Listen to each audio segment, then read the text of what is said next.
بسم اللہ والصلاة والسلام علی رسول اللہ خاتم النبیین ورحمۃ اللہ عالمین۔ آج ہم بات کریں گے جو سی ایس ایس 2024 کا ایگزام ہو رہا ہے، اس کے 3 پیپر جن کا تعلق کرنٹ افیئر سے ہے۔ پولیٹیکل سائنس کا پیپر 2 اور اسی طرح آئی آر کا پیپر 2۔ یہ میں 14 امپورٹنٹ کوشچن آپ کے سامنے رکھ رہا ہوں، اور اس امید اور توقع کے ساتھ اگر آپ ان کی تیاری کر لیں تو آپ ان کے 3 پیپرز میں اچھا پرفارم کر پائیں گے۔ سب سے پہلے تو ہے گلوبلائزیشن، اس کے سوشو اکنامک امپیکٹس ورلڈ پر کیا ہے۔ نمبر 2 ہے gender discrimination, its various dimensions at the global level including Pakistan. اس کا جو لیول ہے ڈسکریمنیشن کا، یہ ایک جیسا ورلڈ میں نہیں ہے۔ ڈویل ورلڈ میں کمپیریٹیولی بہت کم ڈسکریمنیشن ہے، تھرڈ ورلڈ میں بہت زیادہ ہے، پھر ایک کنٹری میں ڈفرینٹ ریجنز میں ڈفرینٹ ڈسکریمنیشن ہے۔ تو آپ کو اس کا مکمل جو ہے انالیسز، اس کے کازز آنے چاہیے، اربن ایریاز میں، رورل ایریاز میں ڈفرینسز، یا ایک ملک کے مختلف حصوں میں۔ تیسرا امپورٹنٹ چیپٹر ہے Palestinian crisis, why it could not be resolved up till now۔ اس کا ایک پورا انالیسز آپ کو ہونا چاہیے کہ اس میں سیکورٹی کونسل کا رول کیا رہا، جنرل اسمبلی کا رول کیا رہا، ویٹو پاورز نے کیا رول ادا کیا، اسلامک ورلڈ اس میں کامیاب کیوں نہیں ہو سکی اس کو ریزالو کرانے میں، اور اس کے پھر ورلڈ پر امپیکٹ کیا ہوگی۔ 5واں ہے the war of economic corridors, U S A versus China. اس میں آپ کو معلوم ہونے چاہیے ایک کوریڈور کی وار چل رہی ہے between you S a and China. ایک ہے بیلٹ اینڈ روڈ انیشیٹو، اس کے 6 کوریڈورز ہیں۔ اسی طرح اس کے مقابلے میں P3W G7 لے کر آیا، اور پھر ریسنٹلی G20 کی میٹنگ میں سپٹمبر اس سال India Middle East Europe economic corridor کی بات ہوئی۔ You should be in a position to comparative analyze to what extent the possibility of success is there with reference to all these 3 areas۔ پھر آ جاتا ہے the impact of Ukrainian and Israel Hamas war at the global level۔ Ukraine war کے بھی impacts ہوئے ہیں، ہو رہے ہیں، اور مزید ہوں گے۔ اور لائک وائز جو اسرائیل حماس کی جنگ ہے، اس کے امپیکٹس نہ صرف اسرائیل پر پڑیں گے، فلسطینین ایشو پر پڑیں گے، ورلڈ ایٹ لارج اس پر بھی امپیکٹس آئیں گے، اور پرٹیکولرلی دو اسلامک ورلڈ اور عرب ورلڈ ہے، اسرائیل کے ساتھ جو نارملائزیشن آف ریلیشنز پروسیس چل رہا تھا، وہ کس حد تک متاثر ہوگا۔ You have to discuss all these things. اور یہ جو کوریڈور تھا IMEC, India Middle East economic corridor جو ہے یورپ کے ساتھ، اس کی جو پروگریس ہے وہ کتنی متاثر ہوگی، کیونکہ یہ کوریڈور اسرائیل میں سے ہو کر گزرنا ہے۔ اس کے بعد آتا ہے role of literacy in the socio economic and political stability. تو دنیا میں آپ دیکھ رہے ہیں کہ مختلف ممالک میں جو پولیٹیکل اسٹیبلٹی یا اکنامک اسٹیبلٹی وہ ایٹ ویریئنس ہے، مختلف ہے۔ افریقہ بھی ہے اس میں، لیٹن امریکہ، ایشیا، پاکستان، یورپ ہے، کہیں پولیٹیکل اسٹیبلٹی بہت زیادہ ہے، اکنامک اسٹیبلٹی اکارڈنگلی، اور کہیں بڑی کم ہے۔ تو آپ کو اگر کہا جائے کہ انالائز کریں with reference to the quantity and quality of the literacy percentage in that country، تو you should be in a position to analyze it۔ پھر آ جاتا ہے BRICS versus G20 in the background of China USA competing interests۔ جیسے BRICS ہے، آپ کو معلوم ہونا چاہیے کہ اس میں چائنا ڈومینیٹڈ یا چائنا مور انفلوئنسڈ ہے، ابھی اس کی ایکسپینشن بھی ہوئی، that should be in your knowledge as well. پھر جو G20 ہے، اب یہ بھی ایک بہت بڑا الائنس ہے، لیکن اس میں یونائٹڈ اسٹیٹس کا انفلوئنس قدرے زیادہ ہے، اگر اس میں چائنا بھی اس کا ممبر ہے، تو ان کی جو کمپیٹنگ انٹرسٹ ہے اس کی کوئی ریفلیکشنز اور مینیفیسٹیشنز آپ نے ذکر کرنی ہے۔ پھر آپ کو معلوم ہوگا کہ جو برکس ایکسپینڈ کر رہا ہے اور G20 کے پلیٹ فارم پر افریقہ کو ایز اے یونٹ شامل کیا گیا اور G21 بنا دیا. اور یہ جو آئی میک کوریڈور ہے یہ بھی G20 کے پلیٹ فارم سے اناؤنس ہوا. You should be in a position to analyze all these things. پھر آ جاتا ہے underlying reason behind NATO expansion and global impacts. یہ ایک سمپل فنومینا نہیں ہے کہ نیٹو ایکسپینڈ ہوا، وارسا پیکٹ کو اس نے شامل کیا، اس کے پھر امپیکٹس ہوئے. اس کے امپیکٹس اب آپ کا اصل میں وہ پوچھنا چاہتے ہیں کہ آپ کتنی کاسموپولیٹن لک رکھتے ہیں یا چیزوں کو گلوبل کانٹیکسٹ میں کیسے انالائز کرنے کی کیپیسٹی رکھتے ہیں آپ. پھر آپ دیکھیں گے کہ یہ نیٹو کی ایکسپینشن دی جو کہ رشیا میں سینس آف انسیکیورٹی اس نے کریٹ کی اور Russia move toward China and you see ultimately Shanghai cooperation came into being. یا یوں کہیں کہ جو نیٹو انلارجمنٹ ہے بیسیکلی وہ رشیا کنٹینمنٹ پالیسی ہے اور اسی طرح یو ایس اے کی چائنا کنٹینمنٹ پالیسی ہے. You should know all these things. اس کے جو گلوبل امپیکٹس ہیں یہ امپیکٹس دنیا کو ایک نئی کولڈ وار میں انہوں نے اس کو داخل کیا. S C O and O I سی ایک الائنس آپ کے ایگزامینیشن میں آتا ہے ایک الائنس.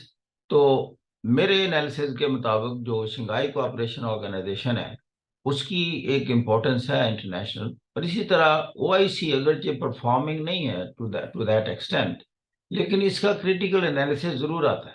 یہ ایک مسلم امہ کا کانسیپٹ بھی ہے اور یہ اسلامیات کا بھی ایک کوشچن ہے کہ اسلامک امہ کے زوال یا اسلامک امہ ایک یونٹ کے طور پر دنیا میں کوئی ایفیکٹو رول ادا کرنے نہیں کر سکی.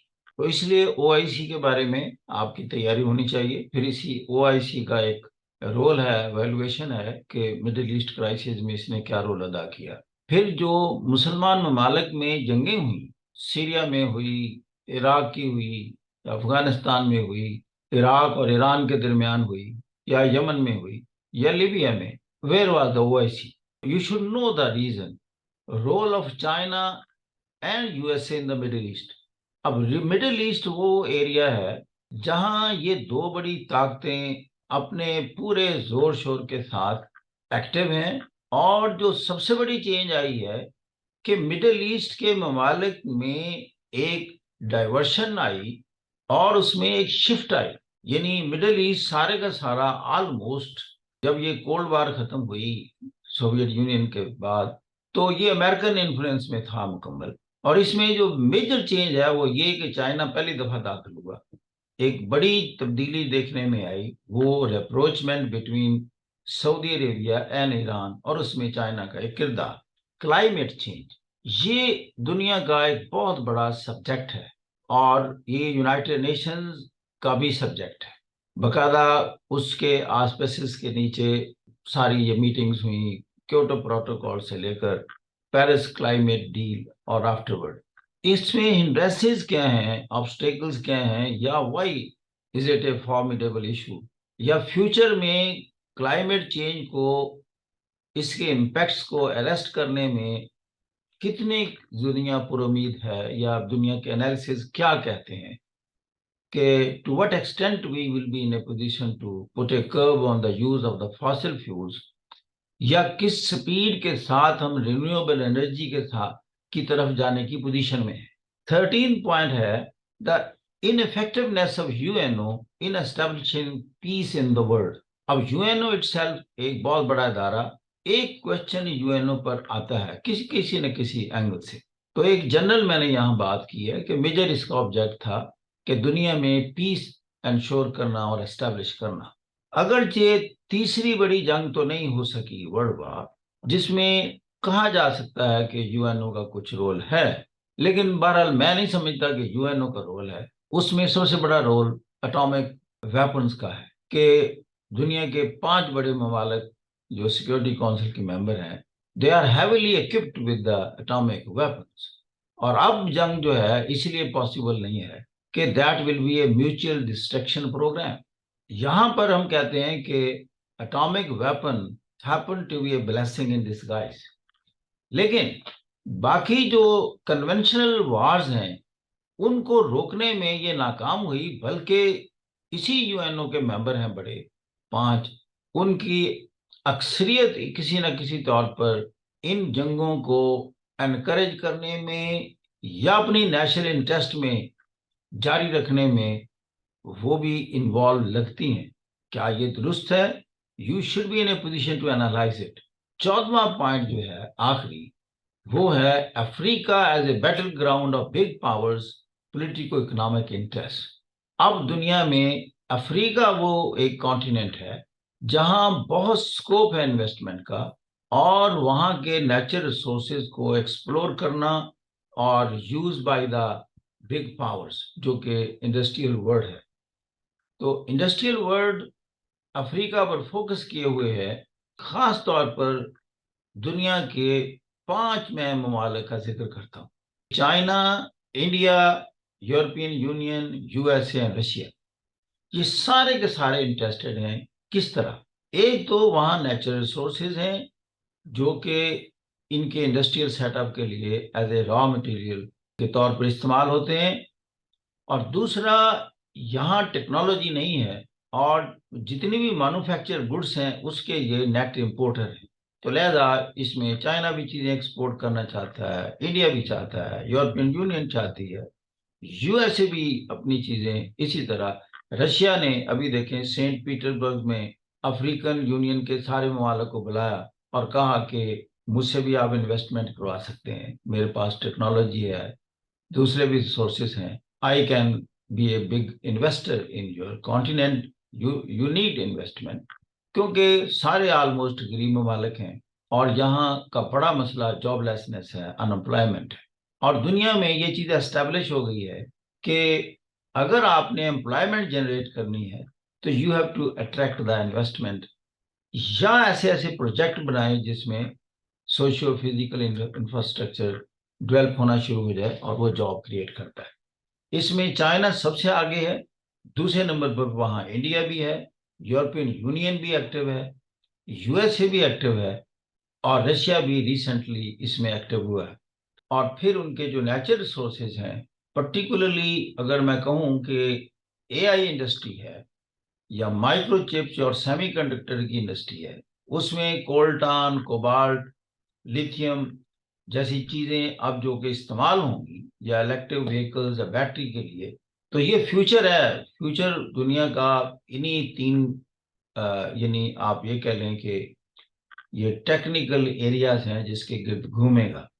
کیونکہ روبوٹکس ہو، آرٹیفیشل انٹیلیجنس ہو، یا جتنی بھی ڈیجیٹل ورلڈ ہے، یہ ساری semi conductor, micro chips, lithium related جو الیکٹرک بیٹریز ہیں، اسی کے گرد گھومیں گی. جس کے پاس یہ بیسک ریسورسز ہوں گے وہ دنیا کی اکنامک پاور بنے گا. تو پھر فیوچر کی انڈسٹری کیا ہوئی، فیوچر کے ایریاز آف انویسٹمنٹ کیا ہوئے، سلیکون سے لے کر کولٹان، لیتھیم اور کوبالٹ، ان کے گرد گھومے گی اب یہ دنیا. تو اگر یہ افریقہ میں ہے تو پھر آپ کو سمجھ آ جائے گی کہ why these countries are interested in investing in Africa, or why China is investing or has become the first country to open its embassy in Afghanistan. اس لیے کہ افغانستان میں لیتھیم ہے. تو یہ وہ چیزیں ہیں میں بریفلی صرف بتائی ہیں. آپ یہ چیزوں کو سمجھیں، کوالٹی مٹیریل دیکھیں جہاں اویلیبل ہے، اور یہ ساری انٹر کنیکٹڈ چیزیں ہیں ورلڈ کی. آپ یہ 3 پیپر گویا کہ 300 مارکس کے پیپر، اور یہ 300 مارکس نہیں بلکہ ایسے جو دنیا کے سوشو اکنامک ٹاپک سے ریلیٹڈ چند ایک ایسے آتے ہیں، یہ جو بندہ تیار کر لے گا 100 نمبر کا ایسے بھی اس کا بہترین ہوگا. تو اس امید کے ساتھ کہ you will have an access with the quality material and you will be having a critical analysis potential, I mean, well developed as per the requirement of the competitive examination. اللہ تعالیٰ آپ کو کامیاب کرے. Thank you very much. God bless.